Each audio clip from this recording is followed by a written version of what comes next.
Kita bersyukur sekali dan pada hari ini juga berbarengan dengan Pak Jokowi dari Kadin Indonesia pun ada yang mewakili, yaitu Ketua Umum Kadin Indonesia, Pak Rosan.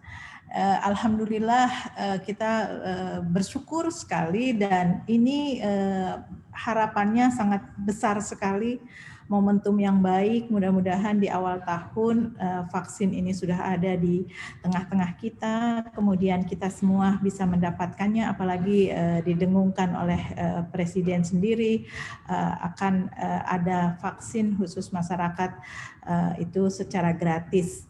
Mudah-mudahan ini bisa efektif dan berharap jangan sampai ada orang-orang yang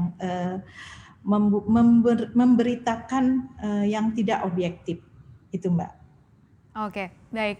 Kalau kita lihat Ibu Diana, di gelombang pertama ini vaksinasi kan memang diprioritaskan untuk tenaga kesehatan, lansia, dan bahkan juga influencer ya. Tadi kita sudah melihat Raffi Ahmad yang sudah disuntik juga oleh vaksin. Tapi kalau menurut anggota Komisi 6 dari DPR RI, Andre Rosiade, dunia usaha juga perlu mendapatkan prioritas karena memang pengusaha ini kan juga merupakan penggerak dari roda ekonomi. Nah, apakah Bu Diana sepakat dengan opini ini? Wah, sangat sepakat sekali Mbak, karena memang yang sudah disampaikan roda perekonomian tidak terlepas dari para pengusaha. Nah, harapannya bukan cuma pengusaha saja, tetapi seluruh pekerja dari pengusaha itu mendapatkan vaksin secepatnya dan yang diprioritaskan. Harapannya seperti itu Mbak. Oke, berarti harapan pengusaha juga menjadi salah satu masuk dalam skala prioritas pemerintah begitu ya. Tapi kalau kita melihat menunggu antrian dari pemerintah begitu Bu Diana, vaksinasi massal ini kan baru bisa terlaksana secara penuh yaitu di Maret 2022 nanti. Nah, itu kalau sudah sesuai rencana, adakah keinginan mungkin dari dunia usaha untuk melakukan vaksin mandiri begitu daripada menunggu giliran dari pemerintah yang mungkin bisa sampai tahun 2022 mendatang? Ya, menurut saya sih idealnya memang demikian ya Mbak. Paling tidak ada vaksin mandiri yang memang diperbolehkan oleh pemerintah, kami mengaksesnya.